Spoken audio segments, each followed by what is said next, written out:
Today I wanted to sit down and film a end of the year wrap up. I know that it's only halfway through December at the time of filming this, but I have officially read, okay, my goal was to read 50 books this year. I have read 49 books, and my last book will be the book club book that I have going with my channel members right now. So I'm meeting my goal of reading 50 books for 2024, and I haven't done a bookish video since July, because July I did a mid-year reading wrap up where I talked about the best books I had read for the first half of the year, some of the worst books, most disappointing, the most unique ones, etc. And then afterwards, I think I filmed one book haul video where I talked about a bunch of new books that I had added to my collection, but I had not read any of those books yet. So this video is going to be my end of the year recap, talking about the books that I read from July to December. Not all of them, of course, because some were honestly kind of mid. A lot of them were really mediocre, and it's just a waste of my time to even talk about them. So I'm really only going to be talking about the highlights.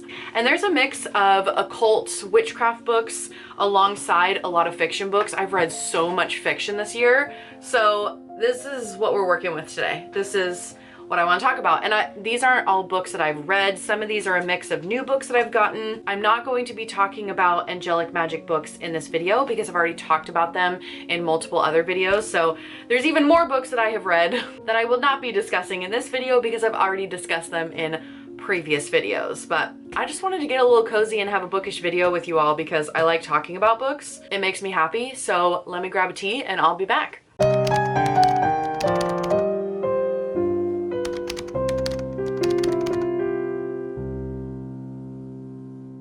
Cheers. I made a little hot chocolate for myself, and it's a dark chocolate. Dark hot chocolate. Anyways, thought it was very festive. Starting out strong, I finally read Holy Daemon. This has been on my TBR for so long, and it was so good. This book discusses how to connect to your personal holy daemon. And what I love the most about this book is that it's divided into 3 sections. I honestly wish that every book was divided in the sections that the author chose to do for this, because the whole first section provided various historical and cultural perspectives, and it really laid a good foundation if you have no idea what the term holy daemon means, but you're wanting to add a deeper meaning to your spiritual practice. Pick that up, and he explains all of that in the first section. The second section is all of his journal entries, and it's really where he shares a lot of his own personal gnosis, his own personal knowledge of connecting to his holy daemon and what that even looked like. So it was really cool to read someone's personal journal entries going through this process of connecting to the holy daemon. And then the last section of the book was all about practical applications. So it kind of takes all the knowledge that you've gathered over the course of reading the book and gives you practical applications, things that you can do in your own practice to get started. People are often surprised when I talk about modern grimoires because they think that modern grimoires don't exist. Here's a perfect example of what I would consider a modern grimoire. And one of the other things that I really liked about this book is that he traces back this term holy daemon and goes all the way back to the roots and really discusses it from 3 different cultures: Chaldean, Zoroastrian, and ancient Greek. Wow, that is a mouthful to say all at once. It was really interesting going back to the history of where this term comes from and its interpretations over time. Something I would say though is that I think it takes a certain type of personality to work through this book because it is rather dense, so I would not recommend this to someone who is very much a beginner in magic or someone who is not willing to apply a certain level of dedication because the writing is dense, and even just reading through the journal entries, the process was pretty vigorous. And I kind of put this on my Goodreads review too, that I have a slight bone to pick, not necessarily with this book in particular, but just a lot of spiritual books in general. There is this idea that's perpetuated that one must suffer to experience great spiritual transformation. And I think there can be some truth in that. And that's a whole ethical conversation in itself that I won't necessarily rabbit hole into in this video because I have a lot of books that I want to get through pretty quickly, so this video isn't so long. But overall, this was such a fantastic, again, what I would consider a modern grimoire, and it was just so interesting. Even if you know nothing, if you've never even heard Holy Daemon before, I know I just said if you're a beginner to magic, maybe to not pick this up, but I thought it was so interesting because it's so different than a lot of the books that we read in the occult and witchcraft spheres that are more trendy, and I would love to see more people reading stuff like this. The next 3 books I'm just going to kind of talk about very quickly because I actually already interviewed these authors on my channel channel. And so I'll link those interviews in the description box below if you missed those and you want to go check it out, where I talk to the author pretty in depth about their work and their personal practices and just giving a lot more context to the book in general. But the first one is Witch in Darkness. This is by Kellyanne Maddox, whom I adore, and she has a presence here on YouTube. I love her because she's also a fellow chaot. She's another chaos practicing witch. I think she identifies as more of a chaos witch rather than chaos magician. I could be wrong on that, but I just adore her so much, and this book was just gorgeous, not just visually, but with the poetic words. She's such a poet. She's such a poet and artist, and she's so inspiring and motivating. So we talked about this book. It is magic for tough times, bad days, and moments of total catastrophe. So if you're a witch and you feel like you're going through it right now and you want some guidance, pick up this book. The other two books, I can't find my physical copy for this, so I'll put it up on the screen. I recently finished Witches Among Us, Understanding Contemporary Witchcraft and Wicca. This is by Thorn Mooney, who I also interviewed on this channel. Thorn is another voice that I really respect in the community, and I think she did such a great job showcasing what these practices of witchcraft and Wicca actually look like to someone who is an outsider, isn't necessarily part of the community. So I think it's a great book to gift to somebody. If you're having a hard time explaining what it is that you do in your witchcraft practice and you're feeling frustrated because of all of the negative stigma and stereotypes, and maybe you have a family member, maybe gifting this book to them would help ease their mind and get them to understand what it is that you're actually doing beyond stereotypes. So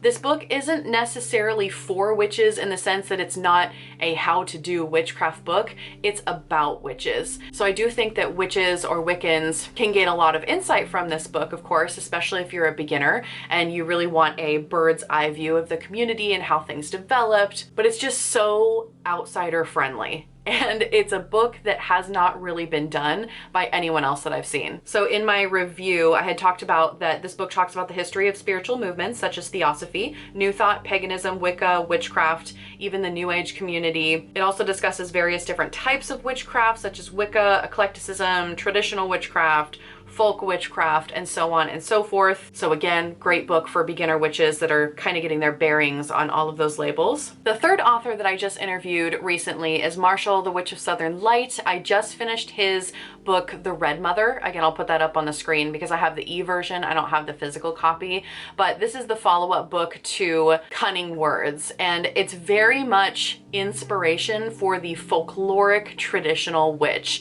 He gets a lot of inspiration from ancient grimoires and gemagary. It's wonderfully written with all these tales of characters. The Red Mother book specifically focuses on the Red Mother archetype. It is a character that was introduced in Cunning Words, and I do think these books need to be read in order. So if you have not read Cunning Words first, definitely read that, then read the Red Mother. Otherwise, there's going to be so much context lost. So I definitely, yeah, read him in order for sure. But he is another writer where I could just get lost in his stories because of how poetic it is. There is a lot of queer representation, which I really appreciated. And there's a lot of cunning little spells and rituals for the witch to try as well. And he has created this whole universe of characters. And this, again, is very much a modern grimoire. And I really loved The Red Mother. Cunning Words was good, for sure. I will say Cunning Words was fantastic, but The Red Mother was really good, and it really did it for me. He just leveled up his writing and his storytelling. The artwork is stunning. Definitely get the color version if you can. So if you want to hear more about folkloric traditional witchcraft, I will link that collab we did in the description box, as well as all the other collaborations I will be linking for you. So this year in my book club, we read a lot of books. We really did. We made it through, well, first of all, we just recently wrapped up Initiation into Hermetics. This book we spent a little over 7 weeks on, and there's actually some of my channel members that are combing back through and working on all of the exercises, because this is a book that you don't just read it and move on. You really have to take the time, maybe spending 6 months to a year or even longer working through this framework. So there are people in my Discord server that are doing that, but we read through it, and I had so many thoughts on it that I had to make a whole separate video. So I'm not going to talk about it much in this video because I already made a whole video reviewing this book. So if you're interested in that, I'll link that too. And then we moved on to Spirits, Seers, and Seances. This is the book that we're currently reading. It's all about Victorian spiritualism, magic, and the supernatural. At the time of filming this, I'm currently through chapter 6, and this author is really interesting because they are a PhD candidate, so they're currently working to get their PhD in the English department at Stanford University. Very impressive. She's taught courses on Victorian spiritualism, ghost stories, and the Gothic novel. She has an MA in English from Stanford and a BA in anthropology from the University of Texas. So very impressive background, and this is a lot more of a historical book than I thought it was going to be. It is very much a historical approach to who the Victorians were and how they conducted these seances and the development of just spiritualism in general. It was really interesting to read about the branch off between spiritualism and theosophy with Helena Blavatsky and all of that. And for example, it was interesting to learn about the history of the planchette. And there are exercises in here as well, so it's not just a history book. And she also goes into different people for the reader to further explore. So she talks about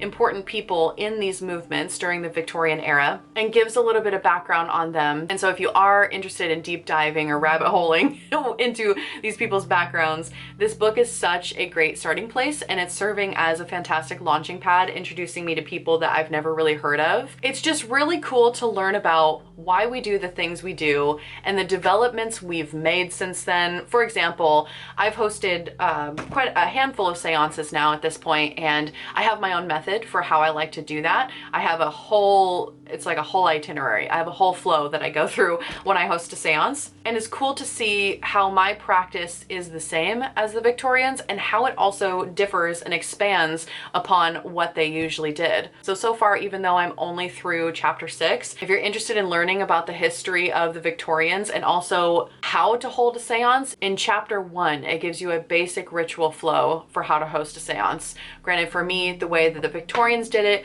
is a little too loosey-goosey, and I definitely have my own method, which hopefully I'll share in a video at some point, but it's at least a good starting place from a historically accurate perspective. So the next 2 books I have not read yet, but I wanted to share them because they are next on my list. So this is Baphomet Revealed. I have been so called to dive into Baphomet. I know that this figure is so highly misunderstood. I've read things here and there, but I have never done a deep dive on Baphomet, and I've heard so many theories about this icon, and I can't wait to read it. So this is by Heather Lynn, who also has a PhD. Heather Lynn is a professional historian, a renegade archaeologist who is challenging the accepted narrative found in mainstream history books. In my coven for January, not to share too much or anything, but we are kind of diving into specific figures. So this is going to be my January occult book that I'm going to be reading. And another book that I'm going to be reading soon, this is called Magic at the Crossroads. So this was actually sent to me by Llewellyn. I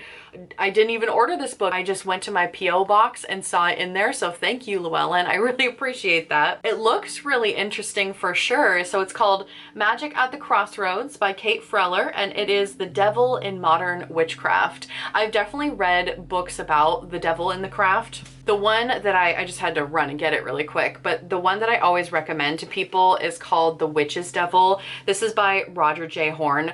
This author is fantastic. Read anything that has ever been written by him, basically. But The Witch's Devil, Myth and Lore for Modern Cunning is a fantastic little book to introduce you to who historically the Witch's Devil actually was. So after reading this book, I really enjoyed it. I'm so curious to know what is going to be found in this book. It definitely looks like it has a lot more topics covered, so I'm hoping that this is a little bit deeper of a dive than this one was. So yeah, pretty excited for this one. And that about wraps up the occult and witchcraft related books that I wanted to talk about in this video. Again, I've read so many this year, but so many were mediocre, and I don't even want to waste my time. It's not that they were bad, they just weren't good either, and I don't want to waste my time talking about them. So I want to talk about some fiction books that I've read. If that is not interesting to you and you're only here for witchcraft books, totally understand. That's why I always put my fiction book readings at the end of my video. Before people click off though, before I dive into these fiction books that I really want to talk about because I read the best fantasy story of the year. Anyways, we'll get to that in a second. I'm hoping to do one more bookish video this month. I'm hoping to do it by the end of December or maybe after the 1st of January. I want to film my 2024 favorites. I've done this will be now 3 years in a row that I'm doing this. I did it in 2022, did it in 2023, and I'm planning to do it this year as well, where I go over my favorites for this whole past year, not just books and highlighting the best 1 or 2 books that I read for the entire year, but also ritual tools and just things in general that I really fell in love with this year. Not necessarily new things in the community, sometimes new, but sometimes they're just new to me and they've been around for a while. So I'm hoping to also film my favorites video where I will talk about my favorite occult book of the year. So that'll be another somewhat bookish video, but it's going to be rolled in with other stuff. Anyways, let's talk about fiction books because this year was the year of fiction for me. I went so many years only reading nonfiction. I had such a hard time getting myself back into fiction, and this year, I don't know what happened. It was like a switch flipped and I was into it. So I want to highlight at least 2 books that were really, really fantastic. I have to talk about this book. It's called The Bright Sword by Lev Grossman. This is the same author that wrote the Magicians trilogy. So for anybody that's familiar with the TV show The Magicians, it was written by this guy. And I think a lot of people were really excited that this book came out because, hello, people loved The Magicians. And this book, The Bright Sword, is almost 700 pages long. This book took me so long to finish, and I have so many thoughts, and I'm not going to try to keep you here all day with all my thoughts about this book, but let me just say, this book felt like old school fantasy. It really did, and it reignited the excitement for me to read old school fantasy. I got this touch of nostalgia because when I was younger, I would read the Wheel of Time series, which is incredibly long, and sometimes it's really, really, like I have a love-hate relationship with the Wheel of Time series. Sometimes it's just too much. And this is a standalone novel. So 700 pages, yes, but it's not a 14 or 16 book series that are ridiculously long. I appreciated that it was just one big standalone novel, long enough for me to fall in love with the characters. It felt full, it felt complete. But let me share some of my thoughts about this book because I have to talk to you about it. I have to talk to somebody about this book. So first of all, this is not a 5-star book. I would put it at a 4.5, a 4.25, if you will. I do have my issues with it. It's not completely flawless, but there are so many things that he did right in this book, and that's what I want to talk about. So it's basically a modern retelling of King Arthur and the Knights at the Round Table, and I always love these types of stories. So it's not necessarily a fantasy in the sense where there are these complex magical systems, etc. It's more like a fantasy story that involves knights and fae-like creatures and fairy other worlds, and it's more about the medieval times. So it starts out with this boy Colum. Well, he's a young man, and he sets out from his small town, and he has this lifelong dream of wanting to become a knight at the Round Table and fighting for King Arthur. That's his dream, right? He wants to be a hero. He's like 16 or 17 or something like that. And so he leaves his old town behind because he had a horrible abusive childhood, and he's ready to become a hero. And as a side note, what feels so old school fantasy for me, this book was such a hero's journey. That is such an old school trope for me. It's the whole hero's journey. It just brought me back to reading these types of stories as a teen, and I loved it. Not saying this book was written for teens by any means, it was just the nostalgia factor. But Colum, when he arrives in Camelot, so he journeys to Camelot, and when he arrives, Camelot is not what it seems. There are a lot of people dead. King Arthur is potentially missing. There's a lot of stuff that has happened. And so he basically sets out on this quest with a found family of knights to restore Camelot back to its former glory. And you get these flashbacks of King Arthur pulling the sword from the stone. You get flashbacks with Merlin and Nimue. You get flashbacks of them searching for the Holy Grail. So it was a really interesting way to tackle this story. What I found really interesting in this book from a more witchy occult perspective is that there were major themes of Christianity versus paganism throughout the entire book, because it was during a time where those two cultures were really at odds, and it was such an interesting read as a witch, especially when fairies, and when I say fairies, I don't mean like a Court of Thorns and Roses sexy fairies. I'm talking about fae-like trickstery fairies, and just all this cool folklore woven in with the other worlds. It was just so interesting as a witch myself who is really interested in folklore and the fae and things like that. I'm not saying that this is supposed to be the most historically accurate story ever. In fact, the author even addresses that at the very end of his book when he gives a little analysis over his own tale, and he even acknowledges that he has woven together things that are not historically accurate. It's obviously a fiction fantasy novel, but I still thought it was great. The reason why it's not a 5-star book for me is because around either the 300 or 400 page mark, I can't remember, it really started to slow down. I think from page 400 approximately to page 600, it was just really dragging for me, and I wish that things had been wrapped up a lot sooner. I don't know if everybody would feel this way when reading this book, but it just felt like a lot of that stuff could have been cut out and it could have been way more streamlined. So that was my biggest complaint with it, is that I felt like it was dragging on a little bit too long in those 400 to 600 pages, but I stuck with it. I almost got to the point where I was like, oh my gosh, am I gonna make it through this 700 page book? I think it's technically 670 pages, but I was thinking to myself, am I gonna make it through this book? It's starting to really drag.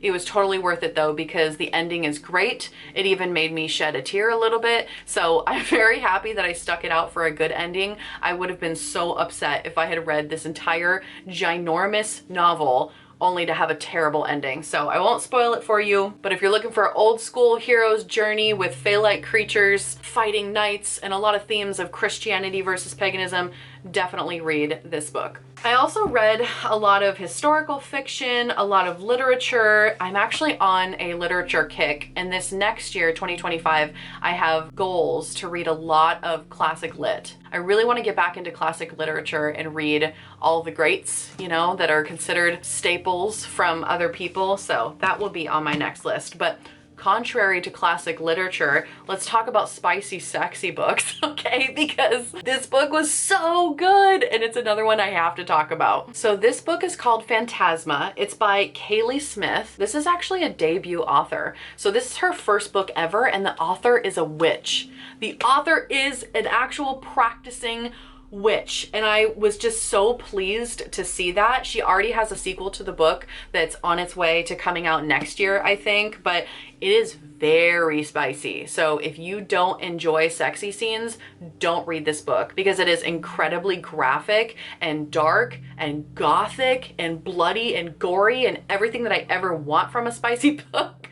So my main problem with spicy books is that they kind of fall in two different categories, where either A, they're not spicy enough and the spice is kind of just like a subplot, just a little sprinkling of spice on the side, and it's really plot heavy, which nothing wrong with that. I really enjoy those books as well. But sometimes I just want a steamy book. But the problem is B, you also have the books that have a lot of spice and a lot of steam, a lot of tension between the characters, but then that's all there is, and there's no good plot to back it up, and the writing is questionable and cheesy and cringy. So I felt like this book really hit the sweet spot for me. I really enjoyed the plot, and the spicy scenes were spicy. They weren't wimpy. Oh my god, there was this one scene I'm not gonna go on. I'm not gonna tell you on this video, but you'll know when you hit the scene exactly what I'm talking about. Make it rain blood is all I will say. So anyways, it's about this necromancer, Ophelia. Without giving too much away, Ophelia strikes a deal with a phantom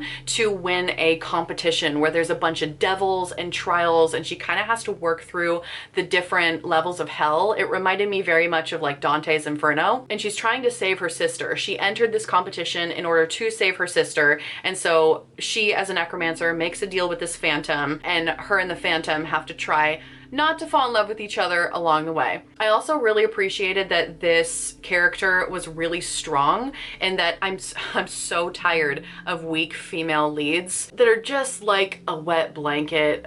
I mean, I'm just not into that, and so I was really happy to read this book where she is very strong, but then she also has mental health issues as well, adding to the complexity of her character. I'm not going to talk about that too much because I don't want to spoil it, but it was nice to see a character that was well written where she had mental health issues, but she was also not weak at the same time. So anyways, loved this book. Can't wait to read the sequel next year. It's just dark and gothic, and those are my two favorite things. Speaking of incredibly dark and gothic, I want to talk about a couple books that I'm really looking forward to reading over this next winter season, because I feel like the entire Northern Hemisphere celebrates Christmas and Yule and then completely ignores the rest of winter. And for me, I'm like, that's just the start of winter. We have a whole season of winter ahead of us. So this is called The Kingdom of Sweets, and it's a novel of the Nutcracker. So it's a Nutcracker retelling, but it's supposed to be really, really dark and gothic. And I plan to read this in January when it's winter, it's cold outside, I'm wanting to kind of go into the dark a little bit. It is described as a book that is a fairy tale with an edge, with a lot of revenge and shadows. So I'm really excited to read a dark retelling of the Nutcracker. Another one that I plan to read in January when it's hopefully snowy outside is called A Quiet Life. This is by Ethan Joella. It's a contemporary fiction novel, so not fantasy like pretty much all the other books that I've been talking about, but it's supposed to be both sad and emotional and also inspirational. I think it follows the stories of multiple people, and it's very much winter themed with the ideas of grief and processing grief. So if you're feeling a little emotional over the winter season, maybe you pick up a book like this. Winter for me is always a time to sit in my deep dark feels, because you know, spring and summer and fall, they all have their own associations, but winter for me is very much about reflection. So if you're someone that's processing grief, maybe pick this up, or you just need some inspiration. And the last one, I have a whole stack of TBRs, by the way, a whole stack of books that I can't wait to read, but I didn't want this video to be too long. The last one that I wanted to share that I'm hopefully going to be reading in January is called The Scholar and the Last Fairy Door. This book just came out. First of all, the title itself, The Scholar and the Last Fairy Door, two themes here. Are we talking dark academia and fairies? Yes. It's set in the 1920s at an English magical academy, so it is a fantasy book, but it's very much giving dark academia. No idea what to expect. I got it simply because the title, so we'll see if it's good or not. So if anybody has any classic literature suggestions, I would love to get them in the comments below. I've read a bunch of Charles Dickens. I think I'm probably gonna start with The Bell Jar in January. I love a good Jane Austen, but I'm really just open to any recommendations for a classic lit. So give me all your recs, which ones you love. I absolutely cannot stand Great Gatsby, and that is a whole rant that I could go down for why I do not like that book. But I'm excited to read these books and form my own very strong opinions, whether I love them or hate them. Also, what are you reading for the winter season? I'm also always looking for seasonal book recommendations. So if you've got some winter themed books, I would love to hear about those as well. Thank you for watching this little book haul, book reviews. I don't even know, but this was just a fun bookish little video to do. So my hot chocolate is almost done. I hope you all have a wonderful, blessed winter season. See you all in the next video.